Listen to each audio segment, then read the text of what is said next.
Hello friends, स्वागत है आप सबका आपके अपने यूट्यूब चैनल पर। आज हम लोग हिंदी पेडागोजी सेट 2 के कुछ महत्वपूर्ण प्रश्नों को सॉल्व करने वाले हैं। तो आइए शुरू करते हैं अपनी क्लास को और देखते हैं पहला प्रश्न। पहला प्रश्न है प्रश्न संख्या 1। प्राथमिक कक्षाओं के भाषा शिक्षक होने के नाते आपकी सर्वाधिक महत्वपूर्ण भूमिका है। प्रश्न कह रहा है कि प्राथमिक कक्षाओं के भाषा शिक्षक होने के नाते आपकी क्या महत्वपूर्ण भूमिका है। आइए ऑप्शन देखते हैं। ऑप्शन ए, कक्षा में पाठ्य पुस्तक की अच्छी तरह से निर्वाह करना। बी, बच्चों की भाषाई क्षमता के विकास के लिए तरह तरह के अवसर जुटाना। सी, बच्चों को वाद विवाद के लिए तैयार करना। ऑप्शन डी, विद्यार्थियों को सर्वाधिक अंक प्रदान करने के लिए तैयार करना। चारों ऑप्शन में से कौन सा ऑप्शन सही लग रहा है, सर्वाधिक एप्रोप्रिएट कौन सा आंसर है? तो इसमें आइए देखते हैं ऑप्शन बी, बच्चों की भाषाई क्षमता के विकास के लिए तरह तरह के अवसर जुटाना। यह आंसर हमारा क्या होगा? बिल्कुल सही और सटीक आंसर होगा ऑप्शन बी, कि जो बच्चों की भाषाई विकास करने के लिए हम तरह तरह के अवसर को उपलब्ध करवाएंगे। इसके लिए हम क्या करेंगे? कक्षा में अंत्याक्षरी की शुरुआत करेंगे, रचनात्मक कक्षाओं का आयोजन करेंगे। हम तरह तरह के बच्चों को खेल के माध्यम से हम क्या करेंगे? भाषा सिखाने का प्रयास करेंगे। आते हैं प्रश्न संख्या 2। पूरी पाठ्यचर्या में आगे क्या है? भरना है में भाषा की भूमिका को अनदेखा नहीं किया जा सकता है। यानी कि जो हमारी पूरी पाठ्यचर्या होती है, इनमें से किसकी भूमिका को हम क्या अनदेखा नहीं कर सकते हैं? ऑप्शन ए है आकलन निर्माण, मूल्य निर्माण, ज्ञान निर्माण या फिर व्याकरण का निर्माण। तो पाठ्यचर्या में हम क्या सबसे अप्रोप्रिएट आंसर लग रहा है? क्या व्याकरण निर्माण की भूमिका को हम अनदेखा नहीं कर सकते, या ज्ञान निर्माण या फिर आकलन निर्माण? क्या होगा ऑप्शन? हमारा ऑप्शन बी सही है। सबसे ज़्यादा क्या होता है? मूल्य निर्माण को हम पूरी पाठ्यचर्या में हम किस चीज़ को? तो मूल्य निर्माण को हम भाषा की भूमिका में अनदेखा बिल्कुल नहीं कर सकते, क्योंकि भाषा क्या करती है? हमारे मूल्यों का निर्माण करती है। बच्चों के जो है मूल्य होते हैं उनको विकसित करती है, उनको निर्मित करती है भाषा। आते हैं प्रश्न संख्या 3। प्रश्न संख्या 3 है, दूसरी कक्षा में पढ़ने वाला रोहित हिंदी की कक्षा में अपनी मातृभाषा में क्या करता है? बात करता है। एक लड़का है जो क्या है? एक बालक है जो हमारी दूसरी कक्षा में पढ़ रहा है। बालक छोटा ही है, दूसरी कक्षा में है तो, और वो क्या कर रहा है? उसका नाम रोहित है, और वो हिंदी की कक्षा में अपनी मातृभाषा, अपनी लोकल भाषा, अपनी रीजनल भाषा में वो बात कर रहा है, अपनी क्षेत्रीय भाषा में बात कर रहा है वो बालक। तो क्या आप एक शिक्षक होने के नाते आप क्या करेंगे? ऑप्शन ए, उसे बिल्कुल अनदेखा कर पढ़ाते रहेंगे, यानी कि उसकी भाषा जो है उसको अनदेखा करके आप पढ़ाते रहेंगे अपनी भाषा में। बी, उसकी भाषा को समझने की कोशिश करेंगे। सी, बाकी बच्चों से उसकी भाषा सीखने के लिए क्या करेंगे? कहेंगे, या उसे डांट आएंगे कि वह कक्षा में मातृभाषा का प्रयोग नहीं करे। मतलब आप उसे डांटेंगे कि नहीं, तुम अपनी मातृभाषा का, अपनी जो है रीजनल लैंग्वेज है उसका प्रयोग तुम कक्षा में ना करो। ये बिल्कुल ही गलत बात है। अब क्या करेंगे कि हम बाकी बच्चों से उसकी भाषा सीखने के लिए कहेंगे। तो ज़रूरी नहीं है कि हर बच्चा जो है, हर एक छात्र जो है, जो रोहित बोल रहा हो, जो अपना रीजनल लैंग्वेज, उस रीजनल भाषा को हर बच्चा जानता हो। तो ऐसा भी पॉसिबल नहीं है, ऐसी चीज़ बिल्कुल नहीं की जा सकती कि हर बच्चा को रोहित की भाषा को हम सीखने के लिए कहेंगे। ऑप्शन ए, कि उसे बिल्कुल अनदेखा करते हुए हम पढ़ाते रहेंगे, ये भी सही नहीं है, क्योंकि इससे क्या होगा? बच्चा डीमोटिवेट हो जाएगा, बच्चा का जो मानसिक विकास प्रभावित होगा कि शिक्षक उसे क्या कर रहे हैं? अनदेखा कर रहे हैं। ऑप्शन बी क्या है? बिल्कुल सही आंसर है कि उसकी भाषा को समझने की हम क्या करेंगे? कोशिश करेंगे। भले हमको वो उस भाषा की समझ नहीं है, लेकिन हम उस बच्चे की रीजनल लैंग्वेज को, उसका जो फोकल लैंग्वेज है उसको हम समझने की क्या करेंगे? पूरी कोशिश करेंगे, जिससे बच्चे का क्या होगा? बालक का आत्मविश्वास बढ़ेगा। आते हैं प्रश्न संख्या 4 पर। प्रश्न संख्या 4 है कि पढ़ना सीखने के लिए कौन सा उपकरण अनिवार्य नहीं है? क्वेश्चन में क्या है? नहीं पूछा है, नहीं पे ध्यान देना है। तो कह रहा है कि पढ़ना सीखने के लिए कौन सा उपकरण अनिवार्य नहीं है? क्या भाषा की संरचना की समझ, भावात्मक समझ, वर्णमाला याद करने का कौशल, या फिर ऑप्शन डी अनुमान लगाने का कौशल। यानी कि जो है पढ़ना क्या है? लर्न, हमको रीडिंग करना है, रीड करना है। पढ़ना जो है ये किसके अंतर्गत आता है? कल हमने विकार की चर्चा करी थी हमने सीडीपी के अंतर्गत। तो पढ़ना किस विकार के अंतर्गत आता है? तो डिसलेक्सिया, यानी कि पठन क्षमता अगर जो बच्चा पढ़ नहीं पाता है वो किस विकार से ग्रसित होता है, डिसलेक्सिया से ग्रसित होता है। तो अब क्वेश्चन कह रहा है कि पढ़ना सीखने के लिए कौन सा जो उपकरण अनिवार्य नहीं है, तो भाषा की संरचना की समझ या भावात्मक समझ या फिर अनुमान लगाने का कौशल। इसमें ऑप्शन सी हमारा बिल्कुल सही है, क्योंकि अगर बच्चे को अपनी वर्णमाला याद करने का कौशल, बच्चे को जो है यही जो है वर्णमाला याद बिल्कुल नहीं करवाना है बच्चे को कि बच्चा वर्णमाला याद कर ले और फिर तब क्या पढ़ना सीखे। इसमें भाषा की समझ होनी चाहिए, बच्चे को जो भावात्मक समझ होनी चाहिए, जो इमोशंस की समझ है वो होना चाहिए। इमोशंस हमारे भाव क्या क्या होता है, रोना हंसना गाना, रोना हंसना गाना, जो फीलिंग्स होती है, जो हमारी क्या होती है, जो हमारी फीलिंग्स होती हैं वो क्या होती हैं, वो फीलिंग, हमारी जो फीलिंग होती है ना उसे हम क्या कहते हैं, उसे भाव कहते हैं, फीलिंग को, इमोशंस को। तो बच्चे को जो है इसकी समझ पूरी होनी चाहिए। अनुमान लगाने का कौशल भी बच्चे को होना चाहिए। ये आप लोगों को निगेटिव लग रहा होगा, लेकिन ये क्या है, बच्चे को अनुमान लगाने का कौशल भी होना चाहिए, लेकिन वर्णमाला याद करने का कौशल, ये आंसर हमारा क्या होगा, सही नहीं होगा। यानी कि यही हमारा आंसर सही है, प्रश्न में नहीं पूछा है तो यही हमारा सही आंसर है। आते हैं अब प्रश्न संख्या 5 पर। प्रश्न संख्या 5 क्या कह रहा है, द्विभाषिक बच्चे के यहाँ भरना है विकास सामाजिक सहिष्णुता, और फिर यहाँ भरना है चिंतन में अपेक्षाकृत बेहतर होते हैं। यानी कि जो द्विभाषिक बच्चे होते हैं वो किस चीज़ के विकास और सामाजिक सहिष्णुता, और यहाँ पे भरना है कि चिंतन में अपेक्षाकृत बेहतर होते हैं। तो द्विभाषिक बच्चे यानी कि द्विभाषा का मतलब ही क्या होता है कि बच्चा एक से अधिक यानी कि एक से 2 भाषाएं जानता हो। जैसे बच्चा क्या है, अपना रीजनल लैंग्वेज जानता है, मतलब अपना फोकल लैंग्वेज जो बोला जाता है उसके आस पड़ोस में, और दूसरा जो बच्चा हिंदी भाषा का जानकार है। जैसे रीजनल लैंग्वेज ज़्यादातर उत्तर प्रदेश में फोकल लैंग्वेज के रूप में भोजपुरी का प्रयोग किया जाता है ज़्यादातर, तो बच्चे को भोजपुरी भी आती है और बच्चे को हिंदी भी आती है, यानी कि द्विभाषी बच्चा है। तो वो क्या करेगा, किस चीज़ के विकास के लिए, तो बच्चा संज्ञानात्मक केंद्रित या संज्ञानात्मक सीमित या संज्ञानात्मक विस्तृत या फिर संक्रियात्मक सीमित कैसा होगा बच्चा। तो द्विभाषिक बच्चा जो है संज्ञानात्मक, क्योंकि बच्चा द्विभाषिक है तो उसके पास कॉग्निटिव उसका डेवलपमेंट हो चुका है, वो मानसिक रूप से क्या है, विकसित हो चुका है, तभी तो वो एक भाषा के अलावा दूसरी भाषा भी सीख रहा है। तो बच्चे का कॉग्निटिव डेवलपमेंट हुआ है, और साथ ही साथ सामाजिक सहिष्णुता, और वो क्या है, विस्तृत चिंतन में अपेक्षाकृत क्या होते हैं, बेहतर होते हैं। बच्चा जो है द्विभाषी है तो उसका कॉग्निटिव डेवलपमेंट यानी कि संक्रियात्मक विकास भी क्या हो चुका है, और सामाजिक सहिष्णु भी है बच्चा, और बच्चा जो है विस्तृत चिंतन करेगा, न कि केंद्रित और सीमित। ठीक है, तो बच्चा विस्तृत चिंतन करेगा। आते हैं प्रश्न संख्या 6, निम्नलिखित में से किसके अभाव में हम पढ़ नहीं सकते हैं। यानी कि इस ऑप्शन में से कौन सा ऐसा है कि जिसके अभाव में हम पढ़ ही नहीं सकते हैं। तो ऑप्शन ए संयुक्ताक्षरों की पहचान, लिपि से परिचय, 12 खड़ी से परिचय, या डी वर्णमाला की क्रमबद्धता का ज्ञान।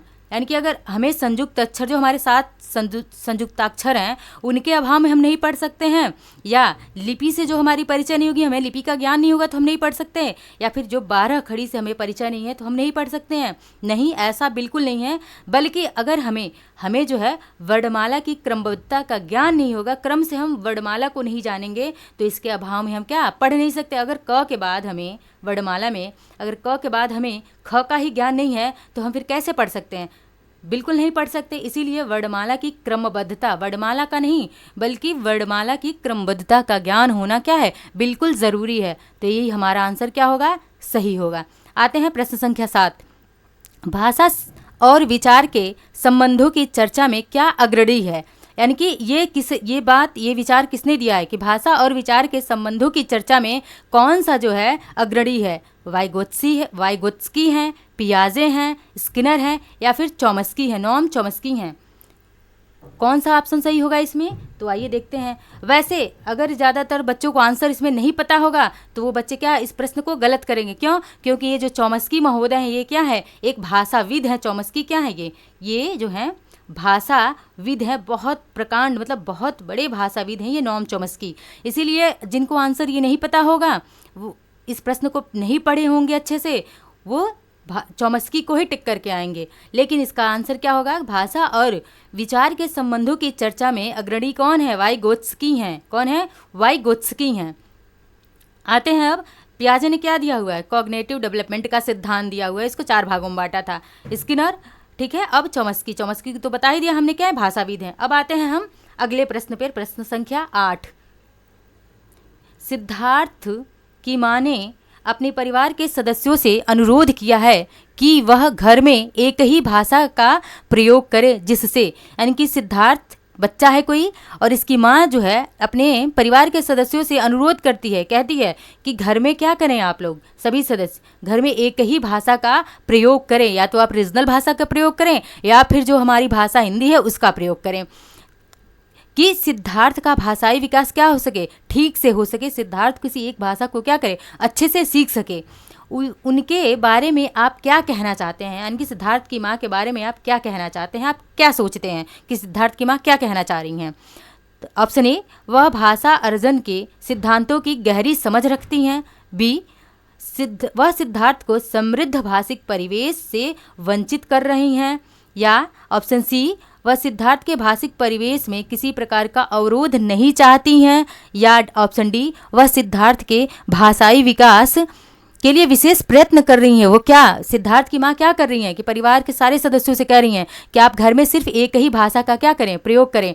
तो वो क्या चाह रही हैं, वो सिद्धार्थ की माँ जो है क्या चाह रही हैं कि सिद्धार्थ के भाषिक परिवेश में किसी भी प्रकार का अवरोध नहीं चाहती हैं, कि बच्चा जो हमारा भाषा सीखे उसमें किसी प्रकार का कोई अवरोध ना आए, बच्चा जो है किसी एक भाषा को ही वो अच्छे से सीख सके। आते हैं प्रश्न संख्या 9। प्राथमिक स्तर पर भाषा शिक्षण के संदर्भ में सर्वाधिक महत्वपूर्ण है कि बच्चे क्या करें, शब्दों को जोड़ जोड़ कर वाक्य पढ़ सकें, छपी सामग्री का अर्थ समझ सकें, या लिखी छपी सामग्री को बोल कर पढ़ सकें, या फिर ऑप्शन डी क्या है कि अक्षरों को जोड़ सकें। इसमें क्या है कि प्राथमिक स्तर पर, क्या ऑप्शन इसमें क्या आप लोगों को सही लग रहा है कि प्राथमिक स्तर पर भाषा शिक्षण के संदर्भ में क्या जो है महत्वपूर्ण है। तो इसमें महत्वपूर्ण क्या है कि बच्चा जो है लिखित छपी सामग्री को क्या कर सके, जो छपी सामग्री है उसको उसका अर्थ समझ सके। बच्चा, छोटे बच्चों के लिए देखते हैं कि रंग बिरंगी किताबें आती हैं, चित्र बने रहते हैं और उस पर लिखा रहता है, जैसे लिखा रहता है अ ई उ, सब सारे शब्द लिखे रहते हैं, यानी कि उस पर लिखा भी रहता है। अगर अ से अनार लिखा हुआ है, अ लिखा है तो उसका चित्र भी अनार का बना रहता है, आम लिखा है तो आम का चित्र भी बना रहता है। तो इससे क्या होता है, बच्चा उस पर आम का चित्र छपा हुआ है तो बच्चा उस छपी हुई सामग्री को, और जो छपी हुई सामग्री जैसे आम लिखा है, अ से आम लिखा हुआ क्या है, आ से चित्र बनाकर किताब पर बच्चे के क्या लिखा हुआ, आम लिखा हुआ है, तो बच्चा जो है उस पर छपा हुआ है आ मतलब आम, तो आम का चित्र भी समझ रहा है बच्चा कि यही आम है, और उसके अर्थ को भी समझ रहा है। तो बच्चा क्या कर सके, छपी सामग्री का अर्थ समझ सके, उसका अर्थ समझना क्या है, जरूरी है बच्चे के लिए। आते हैं प्रश्न संख्या 10 पर। प्राथमिक स्तर पर लेखन क्षमता के संदर्भ में सर्वाधिक महत्वपूर्ण है, यानी कि लिखने की क्षमता के लिए क्या महत्वपूर्ण है प्राथमिक स्तर पर, तो क्या है, सुलेख है यानी कि सुंदर लेख, वर्तनी, मौलिक विचार, या फिर श्रुतलेख। श्रुतलेख का मतलब होता है क्या, सुनकर लिखना। श्रुतलेख मतलब क्या होता है, सुनकर लिखना, सुनकर लिखना होता है श्रुतलेख। यानी कि प्राथमिक स्तर पर लेखन क्षमता के संदर्भ में सर्वाधिक महत्वपूर्ण चीज है क्या, कि मौलिक विचार। बच्चे का जो मौलिक विचार है, उसका जो ओरिजिनल विचार है वो जानना जरूरी है, ना कि बच्चे को बनावटी चीजें बोले बच्चा, बिल्कुल नहीं। बच्चे का जो हमारा मौलिक विचार है उसका वो जानना और वो लिखना, उसको लिखन क्षमता में विकसित करना सबसे ज़्यादा जरूरी है, बच्चे के मौलिक विचारों को लिखने की क्षमता में प्राथमिक स्तर पर। अब आते हैं प्रश्न संख्या 11। निम्नलिखित में से कौन सी गतिविधि श्रवण एवं वाचन कौशल के लिए सर्वाधिक उपयुक्त होगी, यानी कि इनमें से कौन सी गतिविधि है जो श्रवण और वाचन, यानी कि श्रवण यानी कि सुनने के लिए, वाचन यानी कि बोलने, यानी कि सुनने और बोलने के कौशल के विकास के लिए सर्वाधिक उपयुक्त विधि कौन सी है। प्रश्नोत्तर सत्र आयोजित करना, या फिर रेडियो पर समाचार सुनना। ऑप्शन सी है कहानी सुनकर उस पर बच्चों की प्रतिक्रिया जानना, और ऑप्शन डी है हाव भाव के साथ कविता बुलवाना।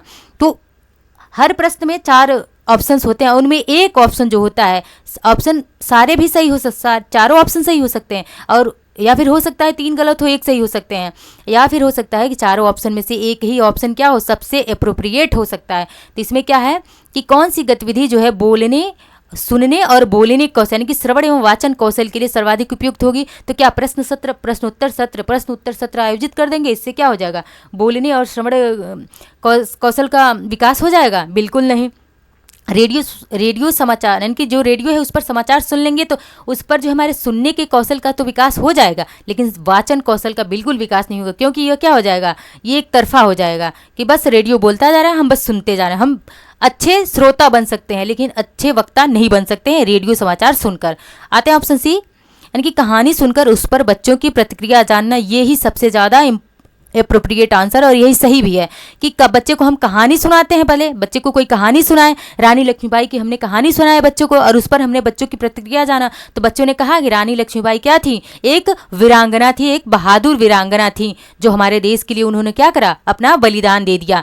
तो बच्चे ने अपना क्या करा, बच्चे ने उस कहानी को ध्यानपूर्वक सुना, तभी तो वो बता पाया कि रानी लक्ष्मीबाई क्या थी, वो एक वीरांगना थी और वो उन्होंने हमारे देश के लिए क्या करा, अपना बलिदान दे दिया, जो कि झांसी की रानी थी। तो ये सब चीज़ें बच्चा ध्यान से सुनेगा तभी तो अपनी प्रतिक्रियाएं दे पाएगा। तो हमारा ऑप्शन 11 का ऑप्शन सी हमारा क्या है, राइट आंसर है। आते हैं प्रश्न संख्या 12 पर। वाणी होती है, वाणी क्या होती है या फिर कैसी होती है और लिखित भाषा की तुलना में काफ़ी तेज़ी से क्या होती है, बदलती रहती है। यानी कि वाणी जो हम बोलते हैं वो कैसी होती है, जो कि जो लिखते हैं लिखित भाषा होती है उसकी तुलना में ये बदलती रहती है। तो वाणी क्या होती है, स्थिर होती है या फिर गौड़ होती है या फिर स्थिर होती, अस्थाई होती है या फिर ऑप्शन बी गौड़ होती है या फिर स्थिर होती है या फिर अस्थाई होती है। तो वाणी कैसी होती है, वाणी हमारी स्थिर होती है। वाणी क्या होती है, स्थिर होती है, स्थिर, ठीक है, वाणी स्थिर होती है और लिखित भाषा की तुलना में क्या होती है, काफ़ी तेजी से बदलती रहती है। आते हैं प्रश्न संख्या 13। प्रश्न संख्या 13 कह रहा है बहुभाषी कक्षा से तात्पर्य है, यानी कि कक्षा कैसा है, बहुभाषी है। तो इससे क्या तात्पर्य है, बहुभाषा का मतलब पहले हम समझते हैं कि बहुभाषी कक्षा का मतलब क्या होता है। एक से अधिक भाषा, यानी कि जहाँ पे जिस कक्षा में एक से अधिक भाषा का क्या किया जाए, प्रयोग किया जा रहा है। जैसे कक्षा में बच्चे के फोकल लैंग्वेज यानी कि रीजनल लैंग्वेज का प्रयोग किया जा रहा है, हिंदी का प्रयोग कर रहे हैं या फिर अन्य लैंग्वेज संस्कृत अंग्रेजी का हम प्रयोग कर रहे हैं, तो इसे हम क्या कहेंगे। या फिर बहुभाषी कक्षा का सिर्फ और सिर्फ एक सरल शब्दों में हम समझ सकें तो जो है बच्चे जो हैं अलग अलग क्षेत्रों से अलग अलग रीजन से आते हैं और एक कक्षा में पढ़ते हैं, एक ही कक्षा में जब पढ़ते हैं और अपने अपने रीजन्स की भाषा का प्रयोग करते हैं, उसे हम क्या कहते हैं, उसे हम बहुभाषिता कहते हैं, उसे हम बहुभाषी कक्षा कहते हैं। और इस बहुभाषिता से कहीं न कहीं कक्षा में एक समावेशी शिक्षा का भाव आता है, समावेशन का भाव उत्पन्न होता है। अब आते हैं हम इसके ऑप्शंस में, देखते हैं कि बहुभाषी कक्षा से क्या तात्पर्य है कि जिस कक्षा के शिक्षक शिक्षिका 2 या 2 से अधिक भाषाएं पढ़ लिख सकते हैं। क्या ये सही होगा कि जिस कक्षा के शिक्षक शिक्षिका जो है 2 से अधिक भाषाएं पढ़ लिख सकें। ऑप्शन बी, जिस कक्षा में कम से कम 2 भाषाओं में पाठ्य पुस्तक उपलब्ध करा दिया जाए उसे हम बहुभाषी कक्षा कहेंगे। या ऑप्शन सी, जिस कक्षा में प्रत्येक बच्चे के घर की बोली को क्या किया जाए, सम्मान दिया जाए। या फिर चौथा ऑप्शन क्या है, डी, कि जहां बहुत सी भाषाओं का अध्ययन किया जाता है। इसमें कौन सा ऑप्शन सबसे ज़्यादा सही है, तो ऑप्शन सी क्या है, सबसे ज़्यादा ऑप्शन सी सही है। क्या कि जिस कक्षा में प्रत्येक बच्चे के घर की बोली का हम क्या करते हैं, सम्मान करते हैं, इसे ही हम क्या कहेंगे, बहुभाषिता कहेंगे। अब आते हैं प्रश्न संख्या 14। संज्ञान के स्तर पर विकसित, यहाँ पे खाली जगह भरना है, अन्य भाषाओं में आसानी से अनुदित होती रहती है। क्या, यानी कि संज्ञान के कॉग्निटिव स्तर पे, कॉग्निटिव डेवलपमेंट के स्तर पे, संज्ञान के स्तर पर जो है अन्य भाषाओं में आसानी से क्या अनुदित होती रहती है। क्या है, ज्ञान क्षमता है, भाषा क्षमता, ज्ञान क्षमता, व्याकरण क्षमता या फिर तर्क क्षमता। तो कौन सी ऐसी चीज़ है जो क्या है कि संज्ञान के स्तर पर अन्य भाषाओं में आसानी से अनुदित होती रहती है। आसानी से अनुदित होने वाली अगर कोई क्षमता है तो वो क्या है, भाषा है। हमारी भाषा जो आसानी से अनुदित होती रहती है। आते हैं प्रश्न संख्या 15 जो कि हमारा आज का अंतिम प्रश्न होगा। समृद्ध शब्द में भाव है, यानी कि ये जो समृद्ध है शब्द, इसमें कैसा भाव छुपा है, धनी होने का भाव छुपा है, समर्थ होने का भाव छुपा है, या रोजगार पाने का या फिर खुशहाल होने का। तो समृद्ध शब्द में कैसा भाव छुपा है, समृद्ध मतलब क्या होता है, धनी होना, ठीक है। समृद्ध शब्द में कैसा भाव छुपा है, धनी होने का भाव छुपा हुआ है। ये थी हमारी आज की क्लास। आई होप आप लोगों को क्लास पसंद आई होगी। पसंद आए तो चैनल को लाइक शेयर सब्सक्राइब जरूर करें। धन्यवाद।